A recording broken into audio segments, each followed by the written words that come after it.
સરકારનો નિર્ણય હીરા ઉદ્યોગ માટે ફટકારો. સુરતના હીરા ઉદ્યોગ પર પડી શકે જમાઠી અસર.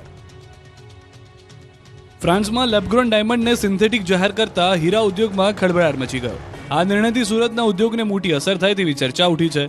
બીજી બાજુ લેબગ્રોન ડાયમંડને ઉતરતા બતાવવા પ્રયાસ કરાયો હોવાનો મત લેબગ્રોન ડાયમંડ એસોસિએશને વ્યક્ત કર્યો છે અને આ નિર્ણયને વખોડ્યો છે. સુરતના ડાયમંડ ઉદ્યોગની કટિંગ અને પોલિશિંગ માટે વિશ્વભરમાં જાણીતું હતું. વિશ્વના રફ ડાયમંડ પૈકી પોલિશ થતા 10 પૈકી 9 ડાયમંડ સુરતમાં તૈયાર થાય છે. જોકે હવે સમયના પ્રવાહની સાથે સુરતના હીરા ઉદ્યોગે પણ પોતાની ઓળખ બદલી છે. સુરતનો ડાયમંડ ઉદ્યોગ વિદેશથી આવતા રફ ડાયમંડ ઉપર આધારિત હતો, પરંતુ હવે લેબગ્રોન ડાયમંડ આવવાથી વિદેશી ઉપરની નિર્ભરતા ધીરે ધીરે ઓછી થઈ રહી છે. તો બીજી તરફ ફ્રાન્સ સરકારે લેબગ્રોન ડાયમંડને સિન્થેટિક જાહેર કર્યો, જેને પગલે ફ્રાન્સમાં હવે કુદરતી ડાયમંડનું માર્કેટ જળવાશે અને લેબગ્રોનનું માર્કેટ ડાઉન થશે, જેની સુરતના હીરા ઉદ્યોગ પર પણ અસર થશે. જાણકારોના કહેવા મુજબ ફ્રાન્સે આ પ્રકારના નિર્ણય કરી લેબગ્રોન ડાયમંડને ડાઉન કરવા અને નેચરલ ડાયમંડનું સ્થાનિક માર્કેટ જાળવવા પ્રયાસ કર્યો છે.